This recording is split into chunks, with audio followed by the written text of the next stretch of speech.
Mr. Lokesh. I am confident he is competent. After my government came to power, he went to Google campus in America. He met with them there. Then he discussed with them. Then all of us thought, okay, Google may not have any plans in the near future for India itself. After some time, Google wanted to establish a center. Lokesh told me, first time this committee met me, that is in the month of September 2025. Adani is proud to partner with Google to build India's largest AI data center campus in Visakhapatnam, engineered specifically for the demands of artificial intelligence.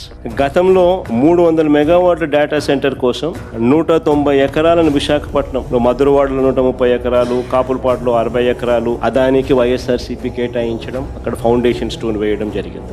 అక్కడ పనులకు శంకుస్థాపన చేయడం, subsea కేబుల్ను Singapore నుంచి విశాఖపట్నంకు తీసుకురావడానికి అంకురార్పణ వేయడం, ఇవి కూడా అప్పుడే జరిగి. ఇప్పుడు ఇవాళ కొత్తగా వస్తా ఉన్న 1000 మెగావాట్ల గూగుల్ ప్రాజెక్టుకు 300 మెగావాట్లు మేము ఇచ్చేటప్పుడే, ఆ రోజుల్లో అప్పుడు ఇచ్చేటప్పుడే డేటా సెంటర్ లో పెద్ద ఉద్యోగ అవకాశాలు తక్కువే. కానీ ఒక డేటా సెంటర్ రావడం వల్ల ఒక ఎకో సిస్టమ్ బిల్డ్ అవుతుంది. ఆర్టిఫిషియల్ ఇంటెలిజెన్స్ అనేది రేపు పొద్దున ప్రపంచాన్ని డామినేట్ చేయబోయే నెక్స్ట్ టెక్నాలజీ. ఆర్టిఫిషియల్ ఇంటెలిజెన్స్ కైనా కూడా, లేదా క్వాంటమ్ కంప్యూటింగ్ కైనా, రేపు పొద్దున ఫ్యూచర్ లో జరిగే ఎటువంటి గొప్ప మార్పుకైనా కానీ డేటా సెంటర్ అనేది will be the nodal point. ఇక్కడ డేటా ఉంటే ఆ డేటాను రకరకాలుగా ఆ డేటాకు మైండ్ అప్లై చేస్తే అది ఆర్టిఫిషియల్ ఇంటెలిజెన్స్ అవుతుంది. So data centre is going to be a key factor. ఇది ఎప్పుడైతే వస్తుందో అప్పుడు ఎకో సిస్టమ్ బిల్డ్ అవుతుంది. ఆ ఎకో సిస్టమ్ ద్వారా జీసీసీస్ వస్తాయి, గ్లోబల్ కేపబిలిటీ సెంటర్స్ వస్తాయి. సో దానికి నాంది ఆ రోజు ఆ ఆలోచనతో అక్కడి నుంచి స్టార్ట్ అయింది. ఈ డేటా సెంటర్లో అతి ముఖ్యమైన అంశం సముద్ర గర్భంలో వేస్తా ఉన్న కేబుల్. ఇది అతి ముఖ్యమైన విషయం.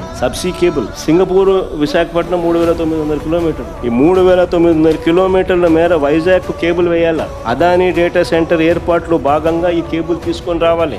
ఇందులో కేంద్ర ప్రభుత్వం, అప్పట్లో వైఎస్ఆర్సీపీ ప్రభుత్వం, సింగపూర్ ప్రభుత్వం, గూగుల్, వీళ్ళందరూ ఇన్వాల్వ్ అయి ఉంటేనే ఈ రోజు ఇది జరుగుతాం. ఇప్పుడు అంతా అయిపోయిన తర్వాత ఈయన సుందర ముఖార విందాన్ని చూసి గూగుల్ వచ్చేసినట్టుగా ఆయన బిల్డప్ ఇచ్చేసేయడము, అసలు మిగిలిన వాళ్ళందరూ చేసిన కృషిని అసలు పూర్తిగా అసలు సైడ్ లైన్ చేసేయడము.